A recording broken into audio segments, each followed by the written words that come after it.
Hello everyone, एक बार फिर से आप सभी का स्वागत है एनसीईआरटी सीरीज़ में। ये क्लास 7th ज्योग्राफी का 3rd चैप्टर हम यहाँ पर पढ़ने वाले हैं। अभी तक हम क्लास 7 ज्योग्राफी का 1st और 2nd चैप्टर ऑलरेडी कंप्लीट कर चुके हैं और 7th की हिस्ट्री हम पूरी कंप्लीट कर चुके हैं। 6th क्लास हम ऑलरेडी कंप्लीट कर चुके थे। उम्मीद है आपको ये सारी चीज़ें समझ में भी आ रही होंगी।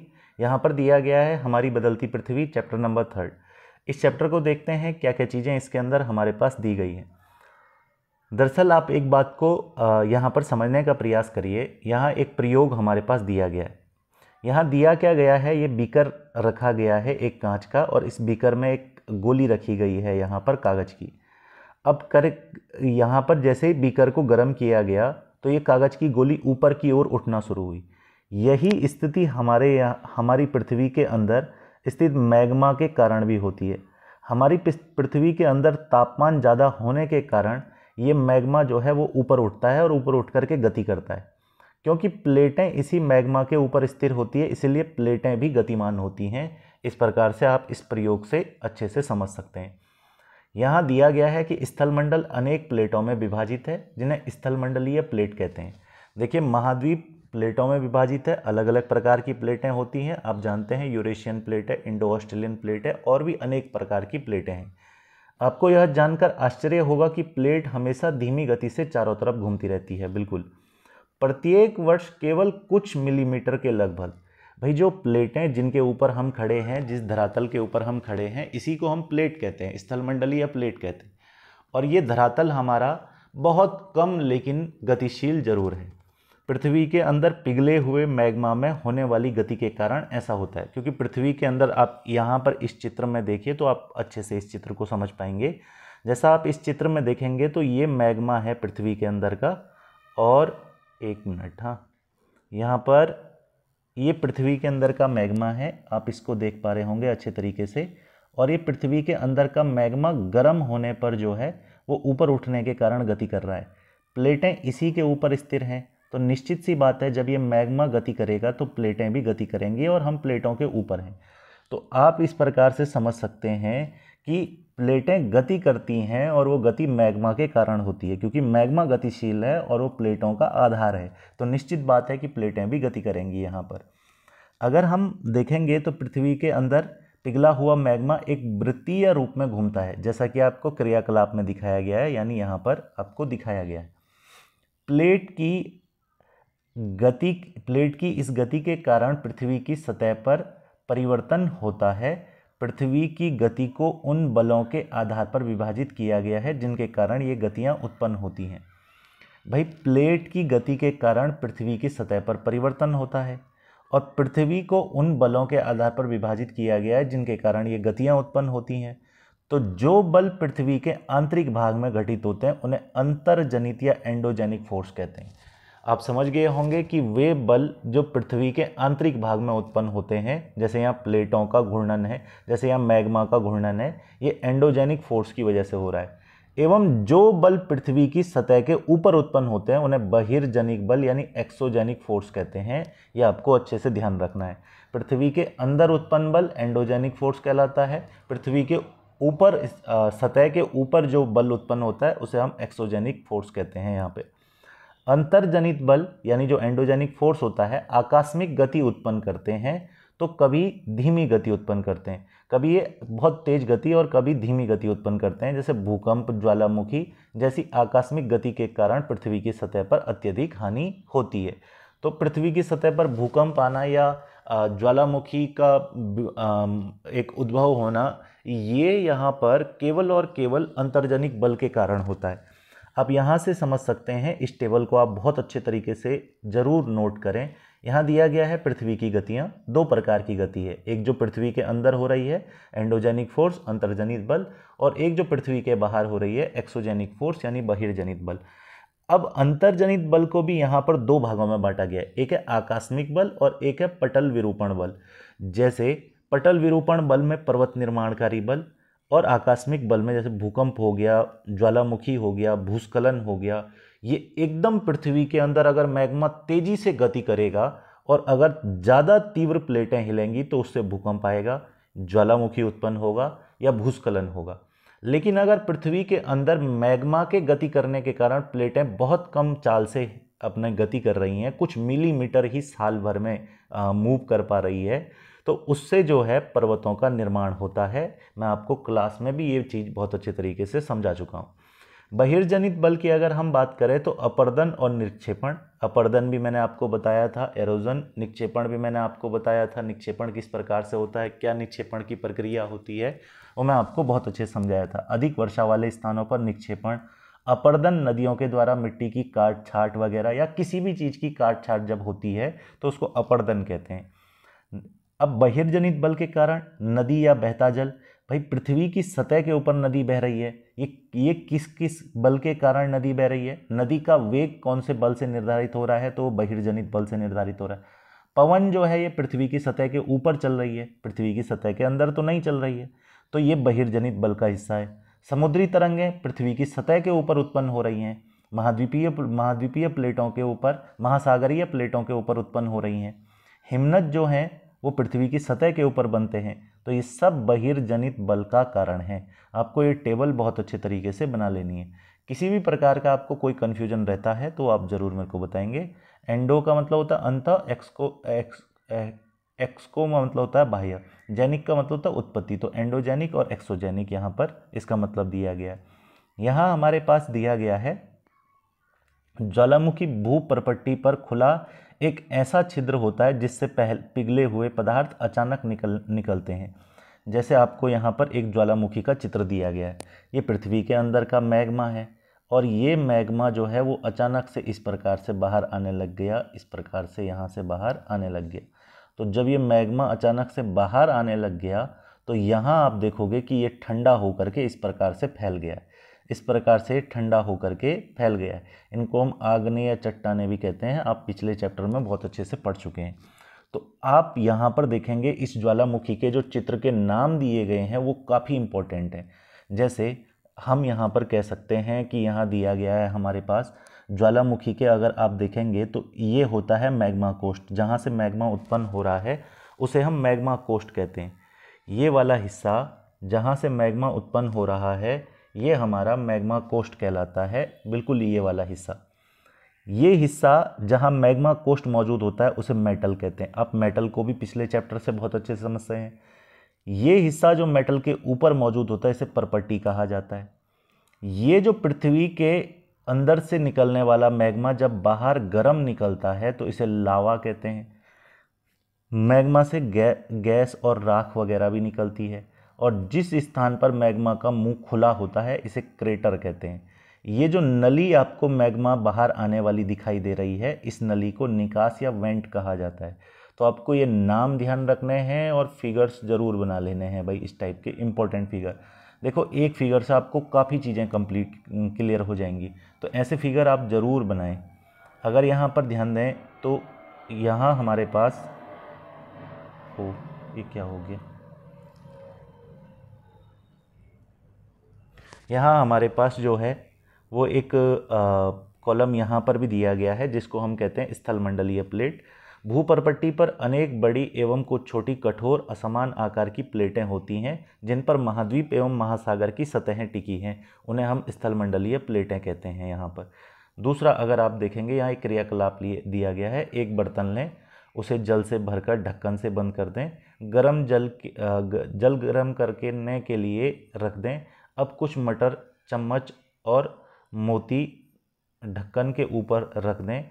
क्या आप देखते हैं जैसे ही जल में उबाल आता है ढक्कन हिलने लगता है, जो वस्तुएं आपने ढक्कन के ऊपर रखी थी उनमें कंपन होने लगता है, दाने नीचे गिर जाते हैं और चम्मच के कंपन से ध्वनि उत्पन्न होती है। इसी भांति जब भूकंप आता है तो पृथ्वी में कंपन उत्पन्न होने लगता है। यहाँ पर इस क्रियाकलाप से भूकंप आने की प्रक्रिया को समझाया गया होगा, तो ये आप समझते होंगे, ये बिल्कुल बेसिक चीज़ है। इस प्रकार स्थलमंडलीय प्लेटों की गति करने पर पृथ्वी की सतह पर कंपन होता है। भाई निश्चित सी बात है, जब स्थलमंडलीय प्लेटें गति करेंगी तो उनकी गति करने के कारण पृथ्वी की सतह पर कंपन होता है, क्योंकि ये प्लेटें काफ़ी बार आपस में टकरा जाती हैं और यह कंपन पृथ्वी के चारों ओर गति कर सकता है। इस कंपन को ही हम भूकंप कहते हैं। भूपर्पट्टी के नीचे वह स्थान जहाँ कंपन आरंभ होता है उसको उद्गम केंद्र कहते हैं। यानी जमीन के नीचे जहाँ से भूकंप शुरू होता है, जहाँ पर दो प्लेटें आपस में टकराती है, वो उद्गम केंद्र कहलाता है भाई, जमीन के अंदर का। और जमीन के ऊपर इसका ठीक ऊपरी हिस्सा भाई, जहाँ पर भूकंप उत्पन्न हुआ इसका ठीक बाहरी हिस्सा जमीन के ऊपर, ये अधिकेंद्र कहलाता है। तो ये आपको ध्यान रखना है। उद्गम केंद्र भूसतह के निकटतम स्थान को अधिकेंद्र कहते हैं। जैसा आप देखेंगे तो प्लेट यहाँ टकराई नीचे और उससे ठीक यहाँ ऊपर, ठीक इस जगह पर कंपन ज़्यादा होगा, तो ये क्या कहलाएगा हमारा यहाँ पर, ये हमारा यहाँ पर अधिकेंद्र कहलाएगा। आपको ध्यान रखना है। इसको हम यहाँ अधिकेंद्र के नाम से जानते हैं। अगर मैं यहाँ पर इसको ठीक तरीके से आपको समझाऊँ तो माना ये हमारी सतह है और यहाँ पर से भूकंप उत्पन्न हुआ, तो ये उद्गम केंद्र है। अब आपको पता है अगर भूकंप यहाँ पर उत्पन्न हुआ तो सबसे ज़्यादा नुकसान पृथ्वी की सतह पर यहाँ पर करेगा। तो जो उद्गम केंद्र है उसके ठीक ऊपर पृथ्वी की सतह पर जो बिंदु होता है, यानी ये जो बिंदु होता है, इस बिंदु को हम अधिकेंद्र कहते हैं। इसको हम एपिसेंटर भी कहते हैं अंग्रेजी के अंदर। If I am not wrong तो एक बार आप इसको चेक कर लीजिएगा। अधिकेंद्र से कंपन बाहर की ओर तरंगों के रूप में गमन करती हैं। अधिकेंद्र के निकटतम भाग में सर्वाधिक हानि होती है। बिल्कुल, अधिकेंद्र से दूरी बढ़ने के साथ साथ भूकंप की तीव्रता कम होती जाती है। बिल्कुल, अब यहाँ पर अगर भूकंप उत्पन्न हुआ तो इसके ठीक ऊपर अधिकेंद्र पर यहाँ सबसे ज़्यादा तीव्र भूकंप होगा। दूर हटने पर भूकंप, जैसे यहाँ पर भूकंप कम होगा, यहाँ पर भूकंप कम होगा। तो जैसे जैसे हम अधिकेंद्र से दूर जाएंगे वैसे वैसे भूकंप की जो तीव्रता है वो हमें कम महसूस होगी। यहाँ पर भूकंपीय तरंगें जो हैं उनकी दिशा दिखाई गई है। भूकंपीय तरंगें सभी दिशाओं में बाहर की ओर निकलती हैं। तो इस प्रकार से आपको इस चित्र के माध्यम से समझाया गया।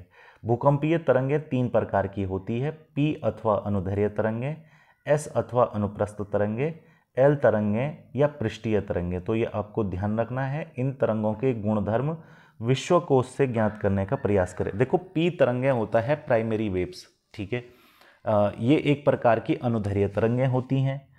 एस तरंगें होती है सेकेंडरी वेव्स, ये एक प्रकार की अनुप्रस्थ तरंगें होती हैं।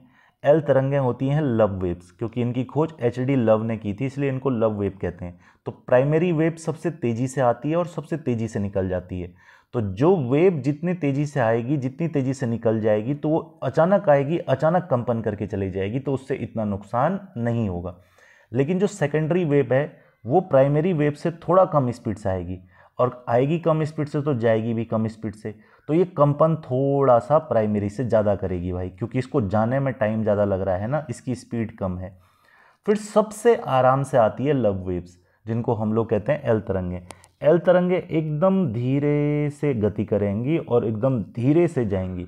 अब जब तरंग इतने धीरे से जाएगी तो वो काफ़ी देर तक गति कंपन करवाएगी। तो इस प्रकार भूकंप में सबसे खतरनाक एल तरंगें या पृष्ठीय तरंगें होती हैं। ये आपको ध्यान रख लेना है। ये तीन प्रकार की तरंगें भूकंप के अंदर हमें दिखाई पड़ती हैं।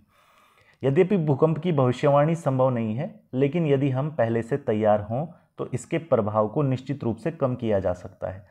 स्थानीय लोग कुछ सामान्य तरीकों से भूकंप की संभावना का अनुमान लगाते हैं, जैसे जानवरों का व्यवहार का अध्ययन, तालाब में मछलियों की उत्तेजना, सांपों का धरातल पर आना।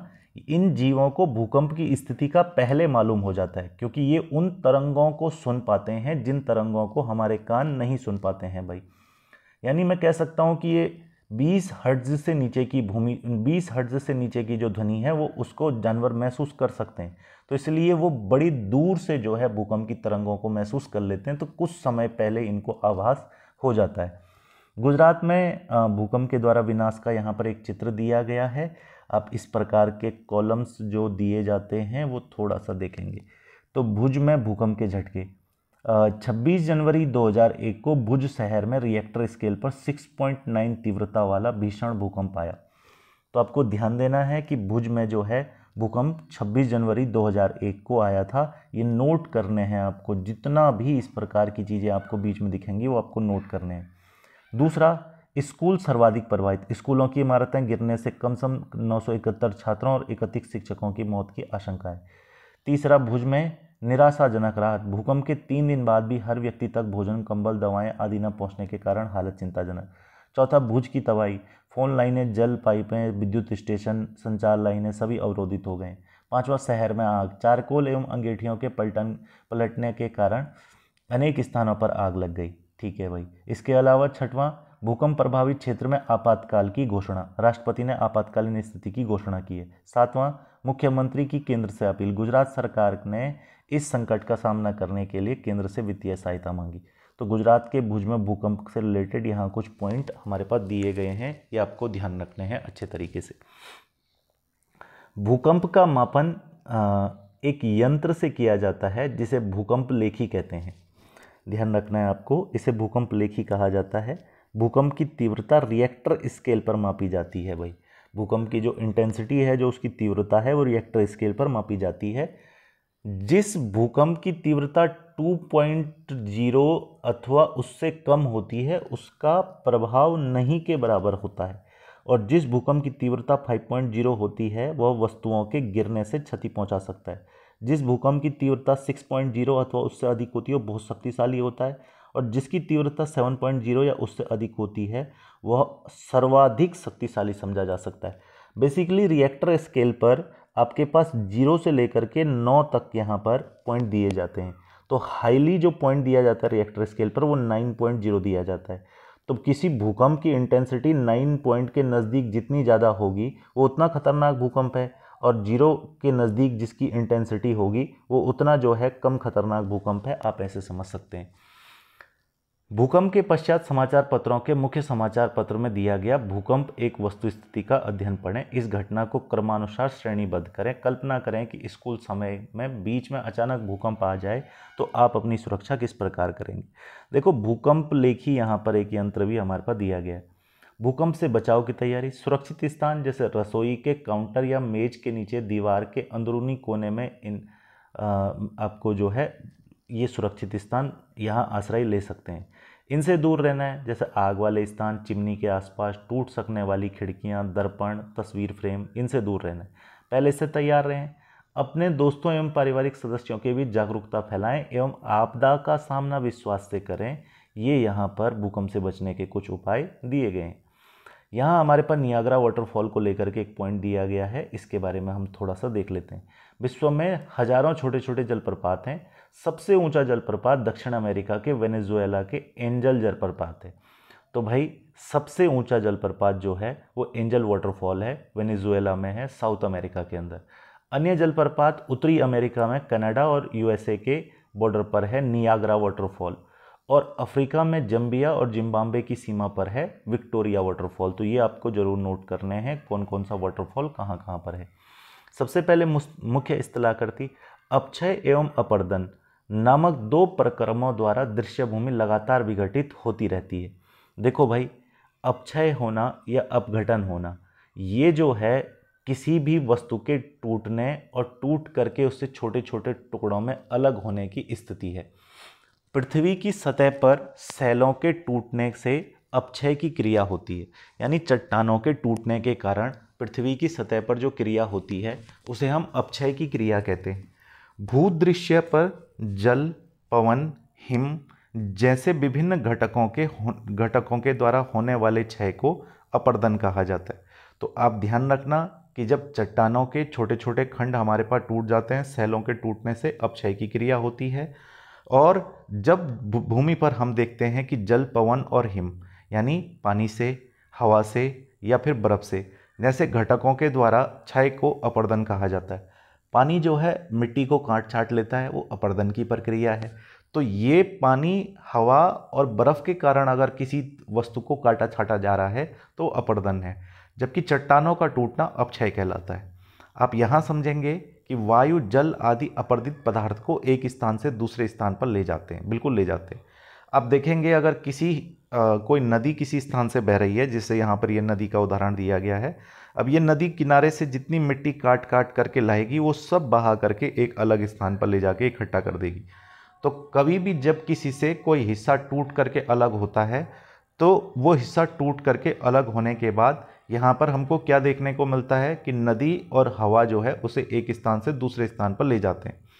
इसके बाद क्या देखने को मिलता है, फलस्वरूप एक स्थान पर ये निक्षेपित हो जाते हैं, बिल्कुल एक जगह पर इनका जमाव हो जाता है। और यहाँ पर विभिन्न प्रकार की स्थलाकृतियों का निर्माण होता है। बिल्कुल, अपरदन की जो प्रक्रिया है उससे जो है काट छाट करके किसी भी चीज़ के छोटे छोटे टुकड़े हो जाते हैं और इसको हवा या पानी बहा करके अपने साथ किसी दूसरी जगह पर जमा कर लेते हैं, और इस प्रकार जहाँ पर जमा की जाती हैं वहाँ पर एक अलग प्रकार की स्थलाकृति बन जाती है, यानी एक अलग प्रकार का भूमि का खंड बन जाता है। वो हमको यहाँ पर समझाया गया है। इसके बाद हमारे पास दिए गए हैं नदी के कार्य। आप नदी के कार्य देखेंगे तो यहाँ से भी काफ़ी कुछ चीज़ें आपको क्लियर होंगी। सबसे पहले यहाँ पर दिया गया है कि नदी के जल से दृश्य भूमि का अपरदन होता है। नदी के जल से जो है दृश्य भूमि का अपरदन होता है।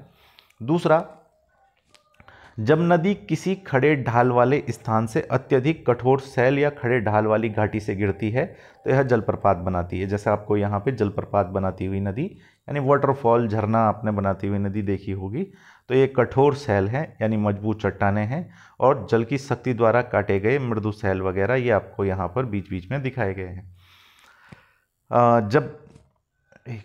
जब नदी मैदान में प्रवेश करती है तो वह मोड़दार मार्ग पर बहने लगती है। देखो भाई, जब नदी मैदानों में प्रवेश करती है तो इस तरीके से बहने लगती है, जैसा यहाँ पे दिखाया गया है, मोड़दार मार्ग में बहने लगती है। इस मोड़दार मार्ग को हम विसर्प कहते हैं। इसके बाद विसर्पों के किनारों पर लगातार अपरदन और निक्षेपण शुरू होता है। बिल्कुल, आप देखेंगे यहाँ नदी ने काट काट करके अपरदन कर दिया है, यहाँ पर अपरदन को दिखाया है, ये अपरदन हो गया है। तो नदी ने धीरे धीरे किनारे के हिस्सों को काटना छाटना शुरू कर दिया। इस प्रक्रिया को हम अपरदन कहते हैं। अब अगर इससे साथ अगर हम आगे चलें, अपरदन का मतलब यहाँ से दो शब्द दिए गए, अपरदन और निक्षेपण। अब अपरदन का मतलब होता है, मैं आपको यहाँ पर एक बार अच्छे से ये दोनों टर्म समझाना चाहता हूँ।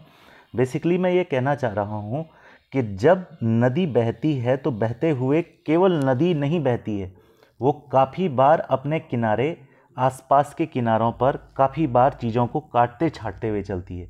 अगर नदी इस तरीके से बह रही है तो वो जहाँ जहाँ से बहेगी वो किनारे की मिट्टी को भी साथ साथ बहा करके ले जाएगी। ये किनारे की मिट्टी को काटकर साथ साथ बहा ले जाने की प्रक्रिया अपरदन है। लेकिन नदी कहीं ना कहीं इस मिट्टी को इकट्ठा कर लेगी। जैसे आप अगर देखेंगे तो इस प्रकार से नदी बहती है, बहते बहते ये मिट्टी जो है एक जगह पर जा कर के इकट्ठा हो जाती है। तो जब नदी बहने के बाद अपने साथ मिट्टी के टुकड़ों को एक जगह पर इकट्ठा करती है तो उस प्रक्रिया को हम निक्षेपण कहते हैं। और नदियों के द्वारा मिट्टी को अपने साथ बहा करके ले आना या कंकड़ पत्थर को अपने साथ बहा के लेके आना, ये आपका अपरदन कहलाता है। तो नदी के द्वारा बहा के लाना अपरदन, और नदी के द्वारा किसी एक स्थान पर इकट्ठा करना निक्षेपण कहलाता है। ये आपको ध्यान रखना है। आप यहाँ पे विसर्प वगैरह देख सकते हैं। तो जब नदी कभी इस प्रकार से यहाँ तक बहती रही होगी तो इसने यहाँ पर एक झील का निर्माण कर दिया। इसको चाप झील भी हम कहते हैं, या फिर हम जो है इस प्रकार की झील को एक अन्य नाम से जानते हैं, मैं शायद यहाँ पर ध्यान नहीं कर पा रहा हूँ। आपको ध्यान रखना है, झेलम नदी बिल्कुल श्रीनगर के अंदर इसी तरीके से प्रवाहित होती है, और विसर्प के कारण ही श्रीनगर में डल लेक का जो है वो निर्माण हुआ है, ये आप समझ सकते हैं। मैं एग्जैक्ट टर्म ध्यान नहीं कर पा रहा हूँ कि इसको हम किस नाम से यहाँ पर जानते हैं। हाँ, तो इस प्रकार की झील को हम गोखुर झील कहते हैं भाई। बिल्कुल, अभी मेरे को यहाँ पर ध्यान आया, ये जो झील है इसको हम लोग गोखुर झील के नाम से जानते हैं, जो नदियों के विसर्पी प्रवाह के कारण जो है वो बनती है। ये मैंने आपको बताया भी है। विसर्प लूप के सिरे निकट आते हैं तो समय के बाद विसर्प लूप नदी से कट जाता है और एक अलग झील बनाते हैं, जिसे चाप झील भी कहते हैं।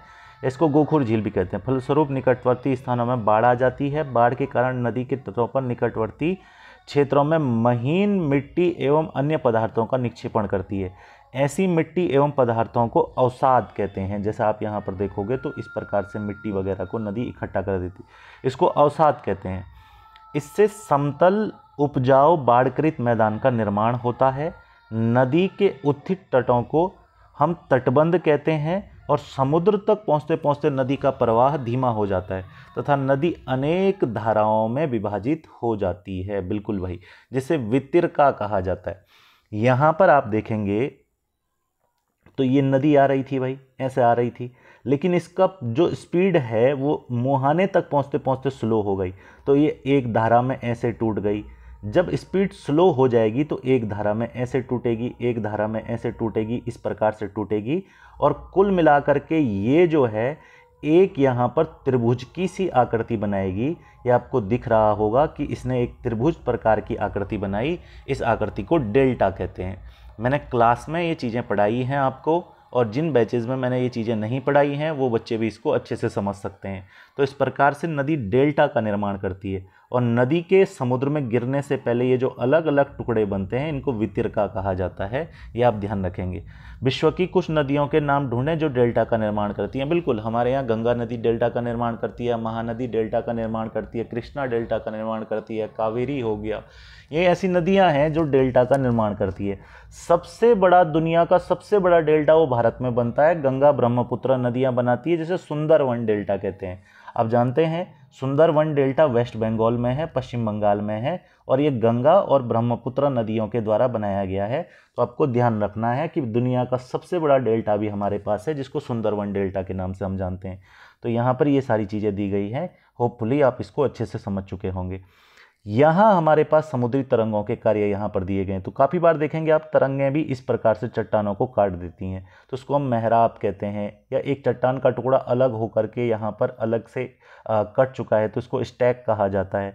काफ़ी बार चट्टानों के अंदर लहरें जो है वो होल तो कर देती हैं लेकिन दूसरी तरफ नहीं निकल पाती हैं, इनको हम समुद्री गुफा कहते हैं। तो यहाँ पर समुद्री तरंगों के अपर्दन और तटीय स्थलाकृतियाँ बनाते हैं। समुद्री तरंगें लगातार सैल से टकराती रहती, बिल्कुल ये लगातार चट्टानों से टकराती रहती है भाई।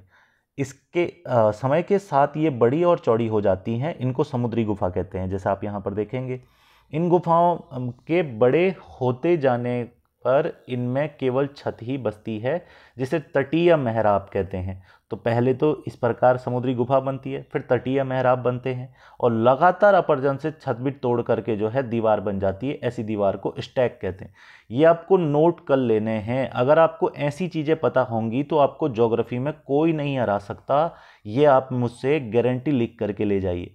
आपको पता होना चाहिए कि समुद्री गुफा किसको कहते हैं हम लोग, यहाँ पर हम लोग तटीय मेहराब किसको कह रहे हैं या स्टैक किसको कह रहे हैं, वो आप यहाँ पर चित्र से भी बड़े अच्छे से समझ सकते हैं।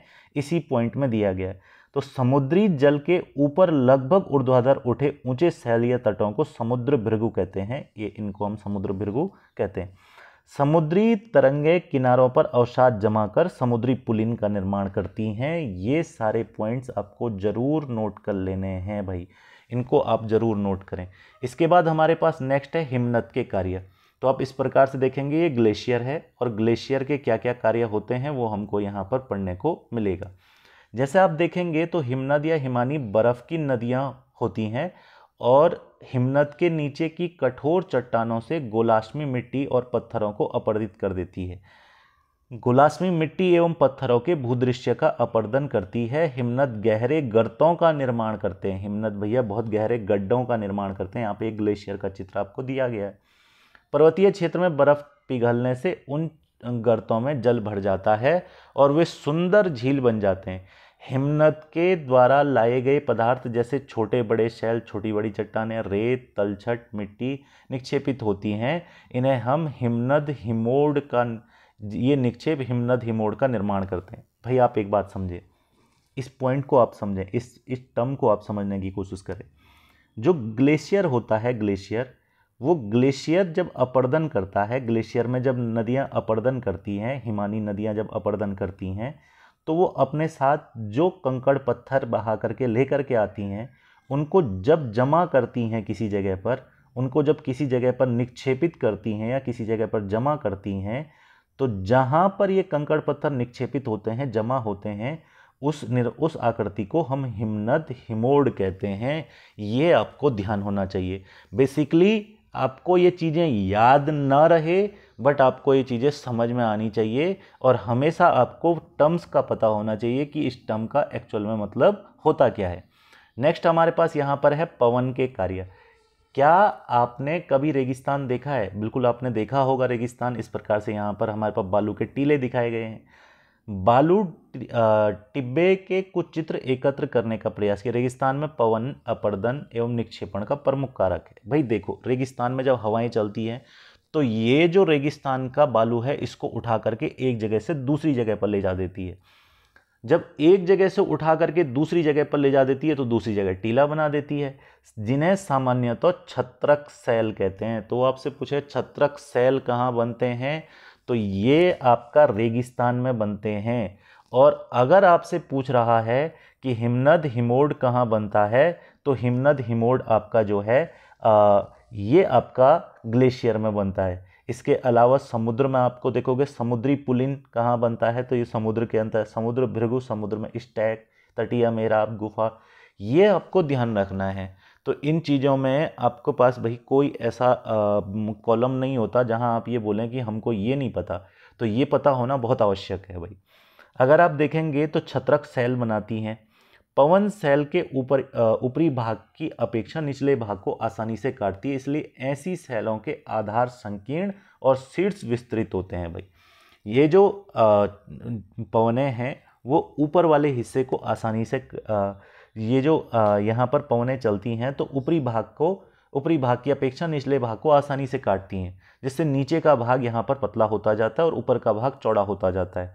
ठीक है, पवन चलने पर वह अपने साथ रेत एक स्थान से दूसरे स्थान पहुंचाती है। जब पवन का बहाव रुक जाता है तो यह रेत गिरकर छोटी पहाड़ी बनाती है, जिसे बालू टिब्बा कहते हैं, जैसे यहाँ पर आप देख रहे होंगे रेगिस्तान में।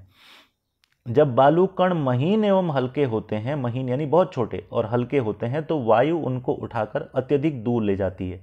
जब ये बालू कण, ध्यान देना, जब ये बालू कण विस्तृत क्षेत्र में निक्षेपित हो जाते हैं तो इसे लोएस कहा जाता है। चीन में विशाल लोएस निक्षेप पाए जाते हैं, ये आपको ध्यान रखने हैं। उम्मीद है आप इन सभी चीज़ों की सीरियसनेस को समझ पाएंगे। भाई ये सभी पॉइंट आपके लिए इतने इम्पोर्टेंट हैं कि आपके एग्ज़ाम में आपको डायरेक्ट यहीं से क्वेश्चन मिलेगा भाई। एक बार बस आप एनसीईआरटी को इस तरीके से कवर करके देखिए और इन चीज़ों को ज़रूर आप नोट करें, इस प्रकार की चीज़ों को ज्योग्राफी में।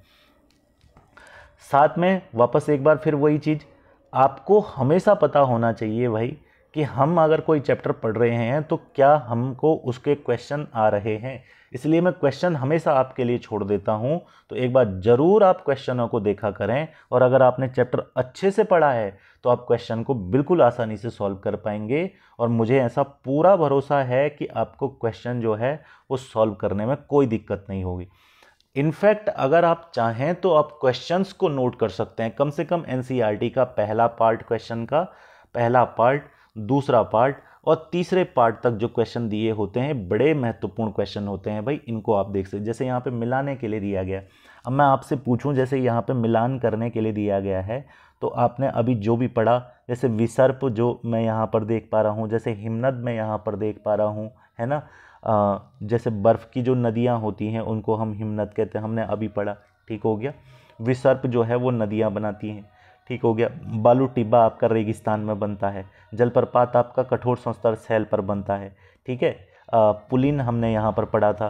तो ये सारी चीज़ें आप एक बार ज़रूर खुद से सॉल्व करें, होपफुली आपको ये चैप्टर समझ आया होगा। तो बड़ा इंपॉर्टेंट चैप्टर था भाई। इसके बाद हमारे पास नेक्स्ट चैप्टर आता है, जिस चैप्टर का नाम है वायु।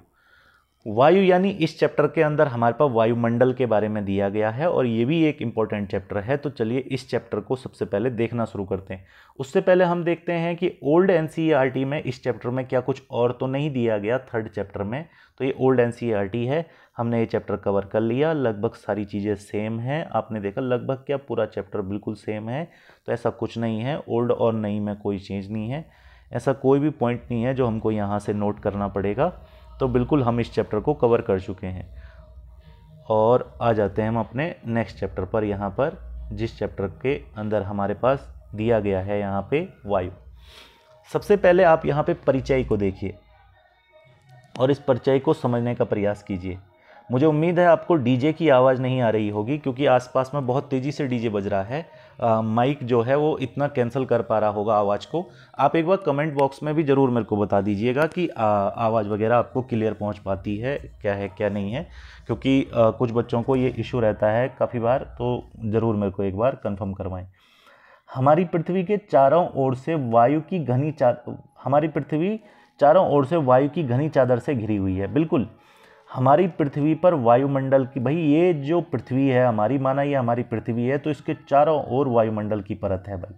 अगर ये वायुमंडल की परत नहीं होती तो हमें सूर्य से आने वाली हानिकारक किरणों से कौन बचाता। दूसरी बात भाई, ये वायुमंडल बहुत आवश्यक है पृथ्वी के लिए। देखो मैं आपको एक एग्जाम्पल से समझाता हूँ। जैसे आप लोगों ने सुना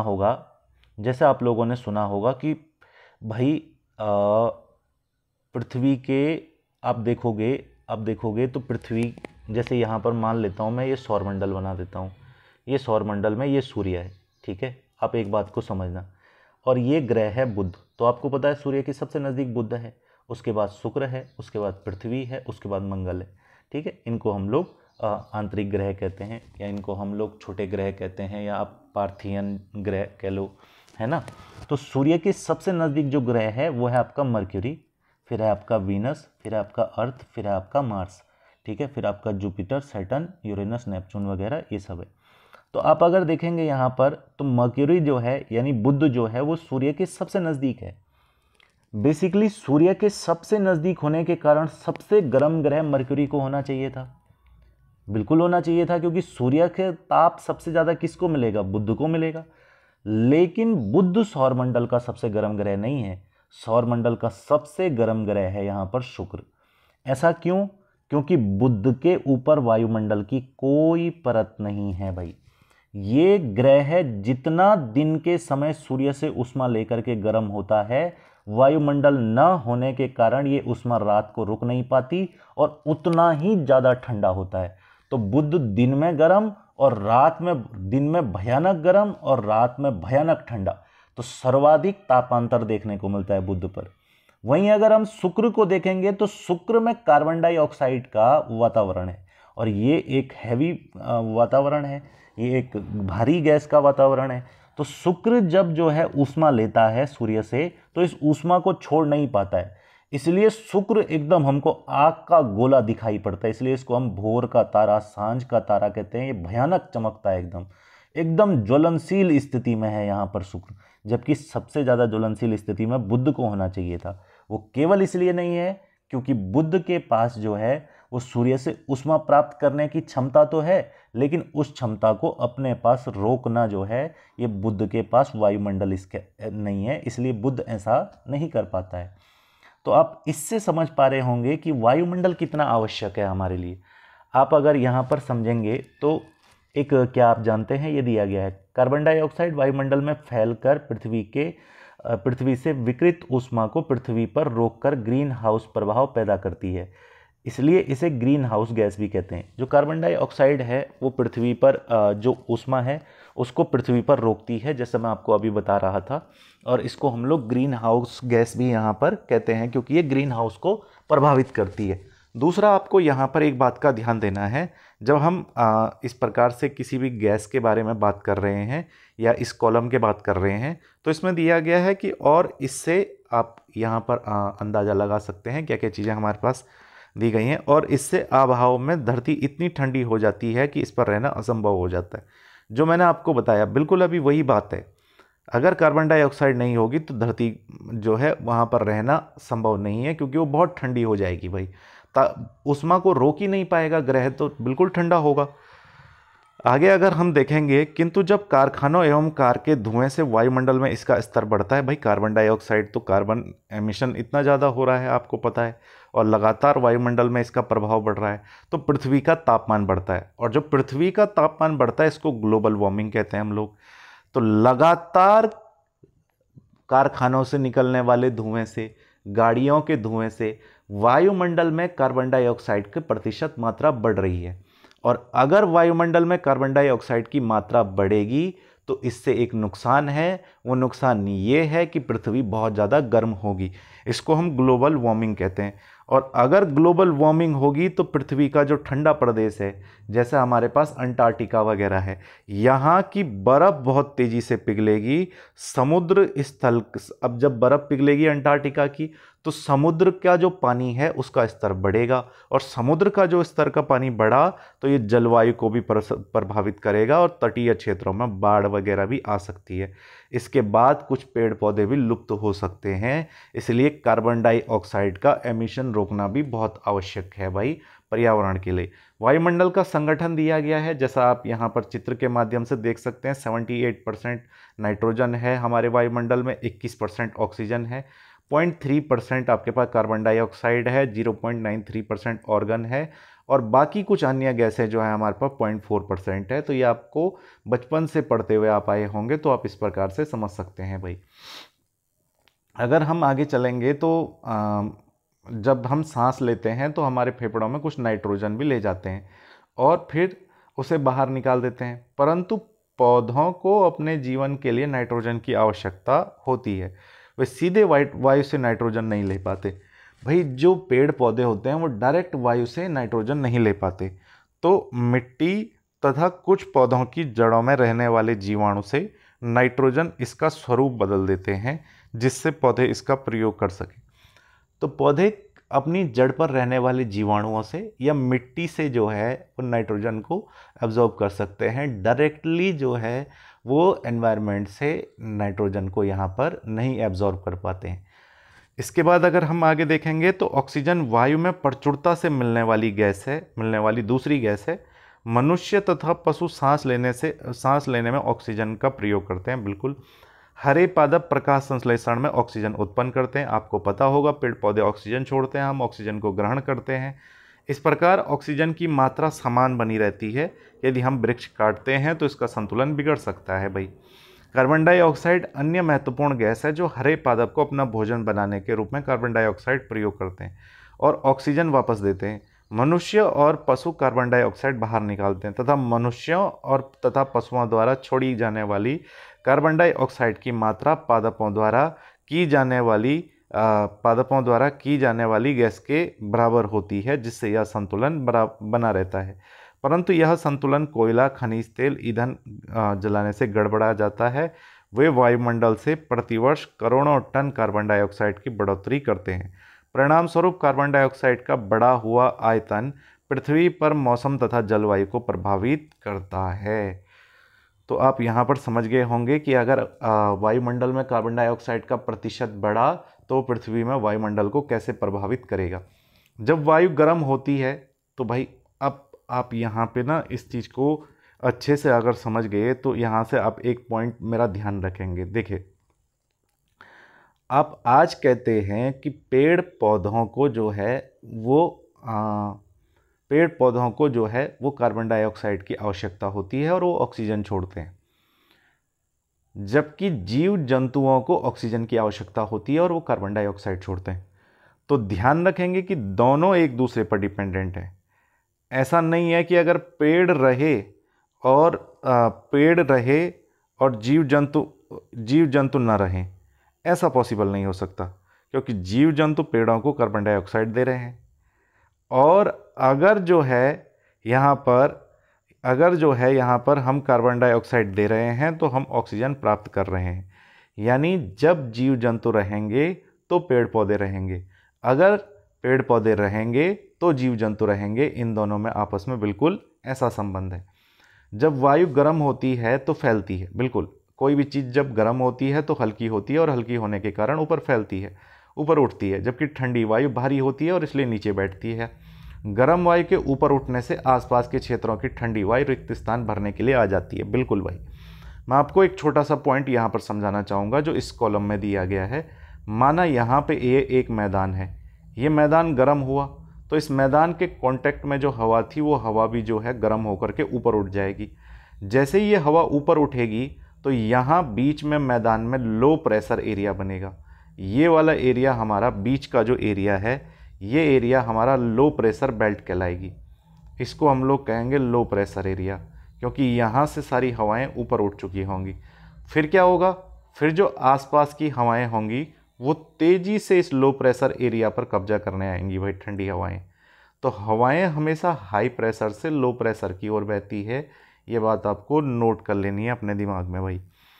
अगर हम आगे चलेंगे तो यहाँ पे ग्लोबल वार्मिंग से रिलेटेड कुछ आर्टिकल्स दिए गए हैं अखबारों के, वो आप देख पाते हैं बहुत अच्छे तरीके से।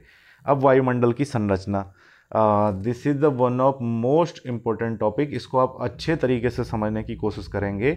जब हम वायुमंडल की संरचना की बात करते हैं तो वायुमंडल 5 परतों में बटा हुआ है भाई। देखो, अगर हम जो है यहाँ पर हैं, माना हम जो है ये धरातल है, तो धरातल के ऊपर जो सबसे पहले है उसको हम क्षोभमंडल कहते हैं। आप अपने ऊपर जो गैस देख पा, आपके सिर के ऊपर जो है वो क्षोभमंडल है। आप ये समझिए, क्षोभमंडल से कुछ ऊपर जाने पर समताप मंडल है जहाँ हवाई जहाज वगैरह उड़ते हैं। फिर उसके ऊपर जो है आपका मध्य मंडल है, फिर उसके ऊपर आपका मध्य सीमा है, फिर उसके ऊपर आपका जो है अगर आप यहाँ पर देखेंगे बाह्य वायुमंडल है या बहिर्मंडल है। तो आप इस प्रकार से इस फिगर को जरूर नोट करेंगे। ये फिगर भी अपने आप में एक इम्पोर्टेंट फिगर है भाई। अगर यहाँ पर हम इन सब चीज़ों को देखना शुरू करें तो क्षोभमंडल क्या होता है, तो यह परत वायुमंडल की सबसे महत्वपूर्ण परत है। देखो, क्षोभ का मतलब होता है गुस्सा, है ना। तो मौसम को जितना भी गुस्सा आता है वो सब क्षोभमंडल में आता है। जैसे बिजली कड़कना, जैसे बारिश होना, तो उस क्वेश्चन आता है हमारे पास सभी मौसमी या परिघटनाएं वायुमंडल के किस मंडल में होती हैं, तो वो क्षोभमंडल में होती हैं। ये वायुमंडल की सबसे महत्वपूर्ण परत है। इसकी औसत ऊंचाई 13 किलोमीटर होती है। तो आप जमीन पर खड़े हैं, आपके सिर से 13 किलोमीटर ऊपर तक जो है वो क्षोभमंडल है, आप समझ सकते हैं। हम इसी मंडल में मौजूद वायु में सांस लेते हैं। बिल्कुल मौसम की सभी घटनाएं यहीं होती हैं, जैसे वर्षा, कोहरा, ओलावर्षण। मैंने बताया ना, क्षोभ मंडल है ये। क्षोभ का मतलब गुस्सा, तो जितना गुस्सा मौसम को आता है वो सब यहीं आता है, ये ध्यान रखेंगे। दूसरा है समताप मंडल। भाई, आप जमीन पर खड़े हैं, आपके सिर से 13 किलोमीटर ऊपर तक जो है वो आपका क्षोभ मंडल है। उससे ऊपर आपका समताप मंडल है। अब समताप मंडल 50 किलोमीटर तक है भाई। 13 से 50 किलोमीटर की ऊंचाई तक फैला है समताप मंडल। ध्यान रखना है कौन कितने ऊंचाई तक है भाई। इसके अलावा यह परत बादलों एवं मौसमी घटनाओं से लगभग मुक्त होती है। समताप का मतलब है जहां तापमान हमेशा समान रहता है भाई। यहाँ पर हवाई जहाज उड़ाने के लिए सबसे आदर्श स्थिति होती है। हवाई जहाज वगैरह, प्लेन वगैरह हमारे समताप मंडल में ही उड़ते हैं, इसलिए प्लेन में कभी आपको समताप मंडल में कोई पक्षी वक्षी पहुँचता नहीं है, तो इसलिए वहाँ पर टकराने की संभावना नहीं होती है भाई। इसके अलावा अगर आप यहाँ पे देखेंगे तो समताप मंडल की एक महत्वपूर्ण विशेषता यह है कि इसमें ओजोन गैस की परत होती है। यह परत सूर्य से आने वाली हानिकारक गैसों से हमारी रक्षा करती है भाई। इस पॉइंट को आप जरूर नोट करेंगे। ओजोन लेयर जो है, O3 लेयर आपकी कौन से मंडल में होती है, तो ये आपके समताप मंडल में होती है, ध्यान रखना है। इसके बाद हमारे पास आता है मध्य मंडल। ये वायुमंडल की तीसरी परत है। ये समताप मंडल के ठीक ऊपर होती है, इसको मध्य मंडल कहते हैं। और ये लगभग 80 किलोमीटर, देखो 50 से 80 किलोमीटर तक मध्य मंडल है। और अंतरिक्ष से प्रवेश करने वाले उल्कापिंड इस परत में आने पर जल जाते हैं। आप इस पॉइंट को नोट करेंगे भाई, एक एक पॉइंट को। ये बड़े इंपॉर्टेंट पॉइंट हैं आपके पेपर पॉइंट ऑफ व्यू से। बाह्य वायुमंडल अगर हम देखेंगे तो बाह्य वायुमंडल में बढ़ती ऊंचाई के साथ तापमान अत्यधिक तीव्रता से बढ़ता है। और आयन मंडल इस परत का एक भाग है। 80 से 400 किलोमीटर तक फैला है। रेडियो संचार के लिए इसका उपयोग किया जाता है। देखो, पूछता है भाई, रेडियो संचार के लिए आयन मंडल का प्रयोग किया जाता है। वास्तव में पृथ्वी प्रसारित रेडियो तरंगें परत द्वारा पुनः पृथ्वी पर परिवर्तित की जाती हैं, यानी रिफ्लेक्ट की जाती हैं। बहिर्मंडल वायुमंडल की सबसे ऊपरी परतें होती हैं। यहाँ पर सबसे हल्की गैस पाई जाती हैं, जैसे हीलियम हो गया, हाइड्रोजन हो गया। यहीं से ये जो है अंतरिक्ष में तैरती रहती हैं। इसके बाद मौसम और जलवायु हमारे पास यहाँ पर पॉइंट दिया गया है, तो इस पॉइंट को समझते हैं। उससे पहले आप वायुमंडल के सारे पॉइंट जरूर नोट करें भाई। मैं आपसे इतनी दरख्वास्त करता हूँ कि इस चैप्टर में हमने जो भी पढ़ा या इससे पिछले चैप्टर में हमने जो भी पढ़ा है, उन चीज़ों को आप ज़रूर नोट करें। मैं आपसे ये वादा करता हूँ आपको इससे एग्ज़ाम में बड़ा फ़ायदा होगा भाई। देखते हैं मौसम और जलवायु के बारे में। यहाँ पर मौसम, क्या आज वर्षा होगी? क्या आज दिन साफ होगा और धूप निकलेगी? कितनी ही बार हम क्रिकेट प्रेमियों के मुंह से एक दिवसीय मैच में भविष्य पर अनुमान लगाते सुना होगा। यदि हम कल्पना करें कि हमारा शरीर एक रेडियो है और हमारा मस्तिष्क उसके स्पीकर, तो मौसम वह है जो इसके नियंत्रण बटनों से छेड़छाड़ करता रहता है। मौसम वायुमंडल की प्रत्येक घंटे तथा दिन प्रतिदिन की स्थिति होती है। आर्द्र गर्म मौसम किसी को भी चिड़चिड़ा बना सकता है। अच्छा हवादार मौसम हमें आनंद देता है। हम घूमने की योजना भी बना सकते हैं।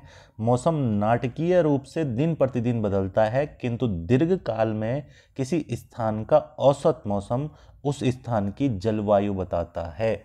अगर हम शॉर्ट टर्म में बात करें तो इसको मौसम कहते हैं। जैसे आज का दिन गर्म है, कल का दिन थोड़ा ठंडा था, तो इस प्रकार से हम जो है ये मौसम की जानकारी दे रहे हैं। लेकिन हम कहें कि डोईवाला में गर्मी ज़्यादा होती है, तो ये डोईवाला की जलवायु है, गर्म जलवायु है। या हम कहें डोईवाला में ठंड ज़्यादा होती है, तो डोईवाला की जलवायु ठंडी है। इस प्रकार से आप समझ सकते हैं कि मौसम और जलवायु में क्या अंतर है। यह जानकर आपको आश्चर्य होगा कि पृथ्वी सूर्य की ऊर्जा के यहाँ पर देखेंगे मतलब 2 अरबवां भाग का केवल 1 भाग प्राप्त होती है। भाई ये आप आइडिया लगा सकते हो उससे ऊष्मा का। यहाँ पर दिया गया है तापमान के बारे में अगर आप देखेंगे कि यह आप प्रतिदिन जिस तापमान का अनुभव करते हैं वह वायुमंडल का तापमान होता है। वायु में मौजूद शीतलता और शीतलता के परिणाम को तापमान कहते हैं। ठीक है भाई, ताप एवं शीतलता के परिणाम को तापमान कहते हैं। वायुमंडल का तापमान केवल दिन और रात में ही नहीं बदलता, बल्कि ऋतुओं के अनुसार भी बदलता है। शीत ऋतु, ग्रीष्म ऋतु बिल्कुल बदलता है। आपतन एक महत्वपूर्ण कारक है जो तापमान के वितरण को प्रभावित करता है। सूर्य से आने वाली वह ऊर्जा जिसे पृथ्वी रोक लेती है आपतन कहलाती है। ये नोट करेंगे भाई। इसके अलावा आपतन सूर्य ताप की मात्रा भूमध्य रेखा से ध्रुवों की ओर घटती है, इसलिए तापमान उसी प्रकार घटता है।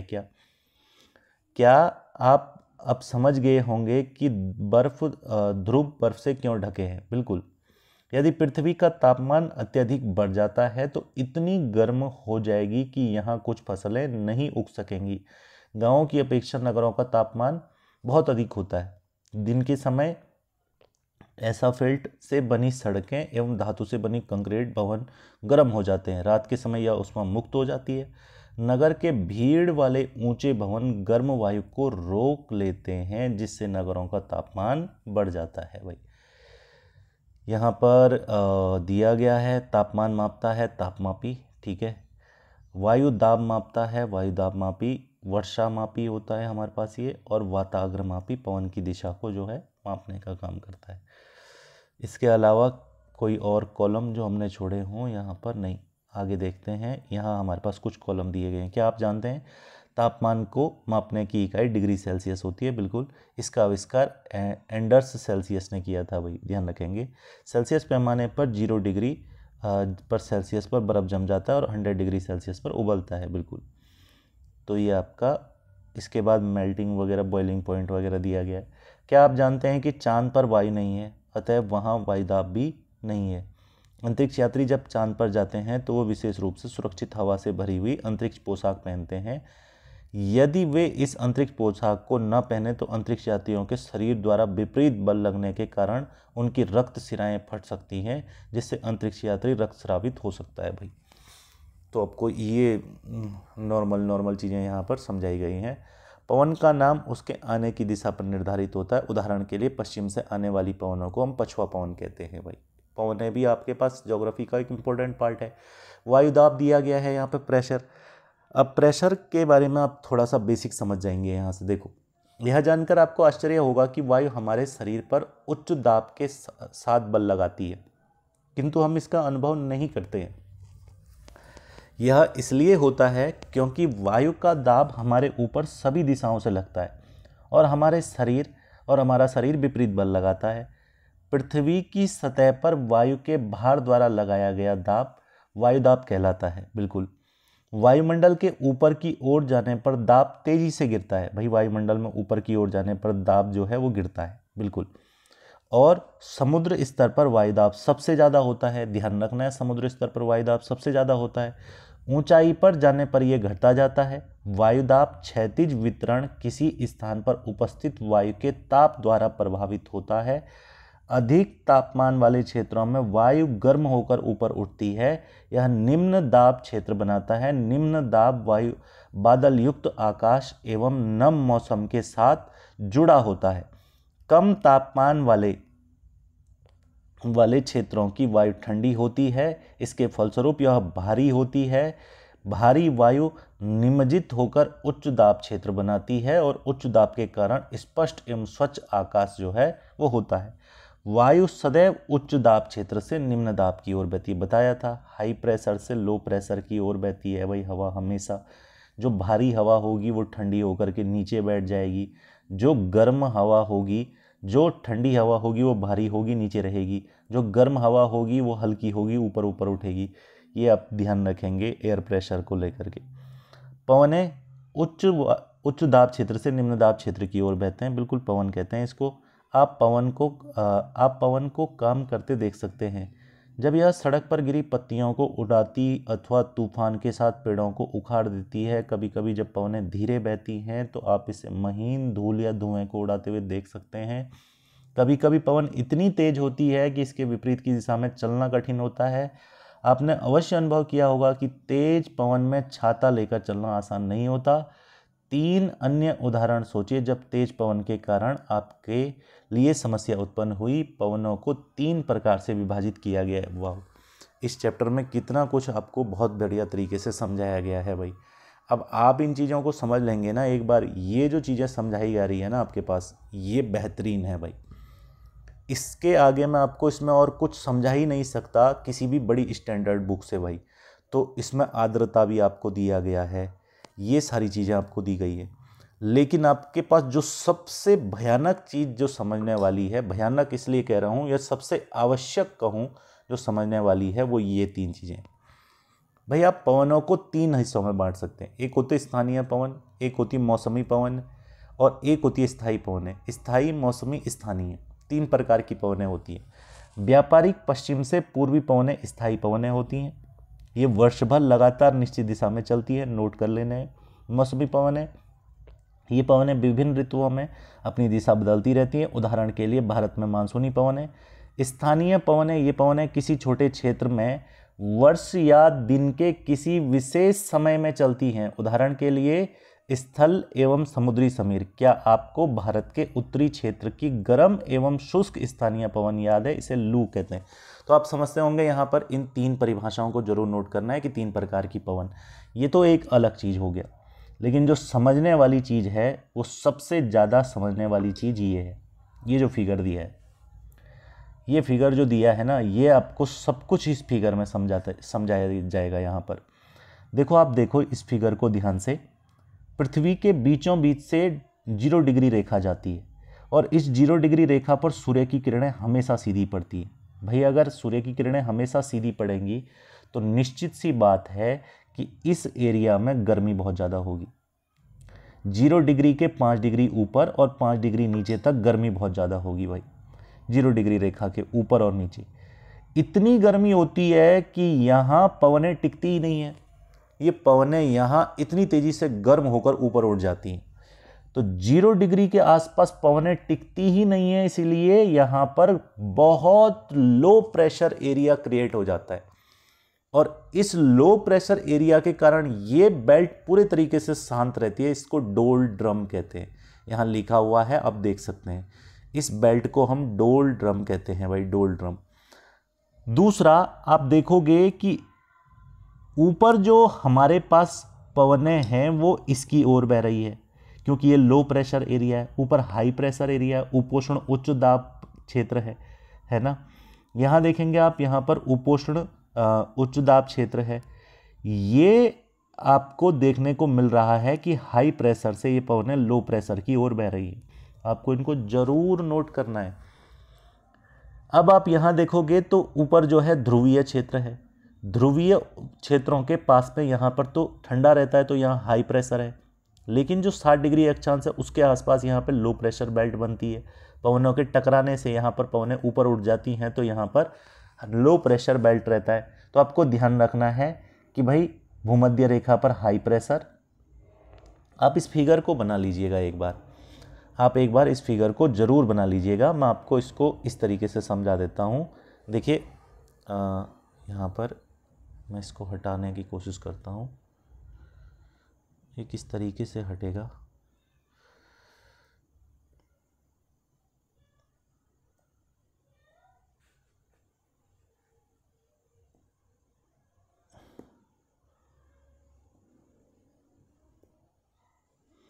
तो मैंने यहाँ पे थोड़ा सा इसको हटा दिया है। इसको मैं साइड कर लेता हूँ। अब मैं आपको इससे समझाता हूँ। ये हमारी पृथ्वी है, ये 0 डिग्री की रेखा है जो पृथ्वी को 2 बराबर भागों में बांट रही है। यहाँ सूर्य की किरणें हमेशा सीधी पड़ती हैं, तो इससे 5 डिग्री ऊपर और इससे 5 डिग्री नीचे हमेशा क्षेत्र गर्म रहेगा। इतना गर्म रहेगा कि यहाँ पवनें बहुत गर्म होकर ऊपर उठ जाएंगी, लो प्रेशर रहेगा बिल्कुल। इसको डोल ड्रम कहते हैं, इसको हम डोल ड्रम कहते हैं। फिर आप अगर ऊपर देखोगे तो यहाँ पर आपको उपोष्ण, जो मैंने आपको यहाँ पर बताया, यहाँ पर आप देख रहे होंगे, तो यहाँ पर उपोष्ण उच्च दाब है, नीचे भी उपोष्ण उच्च दाब पेटी है। नीचे और ऊपर जो है आपको हाई प्रेशर बेल्ट दिख रही है, तो यहाँ भी हाई प्रेशर बेल्ट है और यहाँ भी हाई प्रेशर बेल्ट है। तो इस हाई प्रेशर बेल्ट से हवाएं यहाँ बीच में डोल ड्रम की ओर लो प्रेशर बेल्ट की ओर बह रही है, यहाँ से भी हवाएं लो प्रेशर बेल्ट की ओर बह रही है। इनका नाम इम्पोर्टेंट है भाई। जो ऐसे बहती हैं लो प्रेशर बेल्ट की ओर, इनको कहते हैं हम लोग उत्तर पूर्वी व्यापारिक पवनें। ये उत्तर पूर्वी व्यापारिक पवनें हैं भाई। और जो आपके पास ऐसे बहती है इनको कहते हैं दक्षिण पूर्वी व्यापारिक पवनें। तो ये पूछेगा आपसे ये कहाँ से कहाँ बह रही हैं, तो आपको बताना है उपोष्ण उच्च दाब से भूमध्य रेखा की ओर। उपोष्ण उच्च दाब से भूमध्य रेखा की ओर उत्तरी अक्षांश में उत्तर पूर्वी व्यापारिक पवनें और दक्षिणी अक्षांश में दक्षिण पूर्वी व्यापारिक पवनें बहती हैं। यहाँ पर आप देखोगे यहाँ पवनें इस प्रकार से बहती है, इन्हें पछुआ पवन कहते हैं। यहाँ ध्रुवों से पवन ऐसे बहती है, इन्हें ध्रुवीय पवन कहते हैं भाई। ये फिगर आपको नोट कर लेना है जरूर कि कौन कौन सी पवनें कहाँ से कहाँ बह रही हैं और कितने अक्षांशों से कितने अक्षांशों के बीच बह रही हैं, जरूर आप इसको नोट करेंगे। ये एक इम्पोर्टेंट पॉइंट होगा हमारे पास, एग्जाम में पूछा जा सकता है। यूके ट्रिपल एसएससी के स्टूडेंट इस प्रकार के पॉइंट जरूर नोट करें भाई, बहुत इंपॉर्टेंट। भारत के पूर्वी तट पर ओडिशा में स्थित बंगाल की खाड़ी में उठने वाले चक्रवातों का खतरा बना रहता है। 17-18 अक्टूबर 1899 को राज्य के 5 जिलों में चक्रवात आया। 29 अक्टूबर 1999 को एक अन्य महाचक्रवात आया जिसने राज्य के बड़े भाग में तबाही मचाई। मुख्यतः पवनों का वेग वर्षा एवं ज्वारीय प्रोत्कर्ष से हानियां हुई। 260 किलोमीटर प्रति घंटे की वेग वाली 36 घंटे से भी ज़्यादा समय तक चलती रही पवन। तीव्र वेग की इस पवन ने पेड़ों को उखाड़ दिया। आप स्थिति यहाँ पर देख सकते हैं, चक्रवात का विनाश। ये सारी चीज़ें आपको ध्यान रखनी है, यहाँ पर ओडिशा के संदर्भ में दी गई हैं भाई, तो आपको पढ़ जरूर लेना है इसके अंतर्गत क्या क्या चीज़ें दिया गया है। 25 अक्टूबर 1999 को पूर्वी पोर्ट ब्लेयर थाईलैंड की खाड़ी अवदाब के कारण यह चक्रवात उत्पन्न हुआ और धीरे धीरे उत्तर पश्चिम दिशा की ओर बढ़ने लगा। गहन होकर इसने महाचक्रवात का रूप धारण किया। 29 अक्टूबर 10:30 बजे ओडिशा के इरेसामा और बालीकुड़ा के बीच क्षेत्रों को प्रभावित किया। इस महाचक्रवात ने भुवनेश्वर, कटक में 28 तटीय नगरों को उड़ीसा में बर्बाद कर दिया। पूछेगा भाई ये क्वेश्चन, ये पूछेगा कि किस वर्ष उड़ीसा में भयानक चक्रवात से ये इस प्रकार का मंजर हमको देखने को मिला। डेट ध्यान रखनी है आपको, 17-18 अक्टूबर 1999 से आपका 29 अक्टूबर 1999 तक ये उड़ीसा में भयानक विनाशकारी चक्रवात, और कौन कौन से क्षेत्र प्रभावित हो रहे हैं या क्या क्या प्रभाव हो रहा है, आप एक बार इस कॉलम को ध्यान से पढ़ लेंगे भाई। मैं कॉलम के अंदर की चीज़ें हटा देता हूँ जिससे आप इसको ध्यान से पढ़ सकें। यहाँ पर आप इस कॉलम को, वीडियो को रोक करके ज़रूर एक बार पढ़ लें भाई। फिर अगर हम यहाँ पे देखेंगे तो यहाँ पे भी दिया गया है कुछ चीज़ें, इसको भी आप एक बार ज़रूर पढ़ लें भाई। चीज़ों को एक बार आप ज़रूर देख करके पढ़ने की कोशिश करें। आर्द्रता क्या होती है? आर्द्रता हमारे पास शायद इस चैप्टर का लास्ट पॉइंट है। हाँ जी बिल्कुल। तो दिया गया है कि जब, अब आप यहाँ पे देखेंगे चक्रवाती वर्षा, गर्म वायु ऊपर गई, ठंडी वायु नीचे आई, इस प्रकार से चक्रवाती वर्षा हो गई। यहाँ पर आप देखेंगे आर्द्र वायु ऊपर गई, यहाँ पर बादल बने और इस साइड वर्षा जो है हमारे पास हो गई, पर्वतीय वर्षा है। इसको हम संवहनीय वर्षा कहते हैं। तो ये वर्षा के प्रकार हैं, इसको इसमें समझाया गया है, आप समझ सकते हैं यहाँ पर। जब जल पृथ्वी एवं विभिन्न जलाशयों से वाष्पित होता है यानी एवापोरेट होता है तो यह जलवाष्प बन जाता है। बिल्कुल। वायु में किसी भी समय जलवाष्प की मात्रा को आर्द्रता कहते हैं, ह्यूमिडिटी कहते हैं। भाई कितनी मात्रा जलवाष्प की है वो ह्यूमिडिटी कहलाती है। जब वायु में जलवाष्प की मात्रा अत्यधिक होती है तो हम आर्द्र दिन कहते हैं। जैसे जैसे वायु गर्म होती है तो इसकी जलवाष्प धारण करने की क्षमता बढ़ती जाती है और यह और अधिक आर्द्र होती जाती है। आर्द्र दिन में कपड़े सूखने में काफ़ी समय लगता है, हमारे शरीर से पसीना आसानी से नहीं सूखता और हम असहज महसूस करते हैं। जब जलवाष्प ऊपर उठता है तो यह ठंडा होना शुरू हो जाता है और जलवाष्पित संघनित होकर ठंडा होकर जल की बूंदें, बादल इन्हीं जल बूंदों का ही एक समूह है। जब जल की ये बूंदें इतनी भारी हो जाती हैं कि वायु में न तैर सकें तब ये वर्षण के रूप में नीचे आ जाती हैं। आकाश में उड़ते जेट हवाई जहाज अपने पीछे सफ़ेद पथ चिन्ह छोड़ते हैं। इसके इंजनों से निकली नमी संघनित हो जाती है। वायु में गतिमान न रहने की स्थिति में यह संघनित नमी कुछ देर तक पथ के रूप में दिखाई देती है। पृथ्वी पर जल के रूप में गिरने वाला वर्षण वर्षा कहलाता है। ज़्यादातर भौम जल वर्षा जल से ही प्राप्त होता है, यानी ज़मीन के अंदर का जो जल होता है वो भूमि के अंदर का जल वर्षा जल से ही प्राप्त होता है। और पौध जल संरक्षण में मदद करते हैं। जब पहाड़ी पशुओं से पेड़ काटे जाते हैं तो वर्षा जल अनावृत पहाड़ों से नीचे बहता है एवं निचले इलाकों में बाढ़ का कारण बनता है। क्रियाविधि आधार पर वर्षा के 3 प्रकार हैं: संवहनीय वर्षा, पर्वतीय वर्षा, चक्रवाती वर्षा। पौधों तथा जीव जंतुओं के जीवित रहने के लिए वर्षा बहुत महत्वपूर्ण है। इससे धरातल को ताज़ा जल प्रदान होता है। यदि वर्षा कम हो तो जल की कमी तथा सूखा हो जाता है। इसके विपरीत अगर वर्षा अधिक हो तो बाढ़ आ जाती है। ये यहाँ पर दिया गया। वर्षण के रूप में हिम, सहमी, वृष्टि तथा ओला जो हैं ये वर्षण के रूप हैं। क्वेश्चंस आप एक बार खुद देख करके इन्हें सॉल्व करने का जरूर प्रयास करेंगे। पहला, दूसरा, तीसरा एक बार जरूर क्वेश्चन को देखें भाई। इसके बाद हमारे पास यहाँ पर नेक्स्ट चैप्टर आता है, वो है चैप्टर नंबर 5 जिसका नाम है जल। तो इसके बाद हमारे पास इस बुक का लास्ट पार्ट जो है वो कल आ जाएगा। होपफुली आपको यहाँ तक चीज़ें समझ में आई होंगी और आज इस पार्ट को यहीं तक रखते हैं। अगर आपको चैप्टर अच्छे से समझ आ रहा है तो आप मुझे कमेंट बॉक्स में बताएं कि आपको चैप्टर अच्छे से समझ आ रहा है। किसी पॉइंट पर अगर आपको कोई कन्फ्यूज़न है तो वो भी आप मेरे को ज़रूर यहाँ पर बताएं। होपफुली आपको सारी चीज़ें समझने में मदद मिली होगी और कुछ नया सीखने का भी मौका मिला होगा। आज के लिए इतना ही। Thank you so much.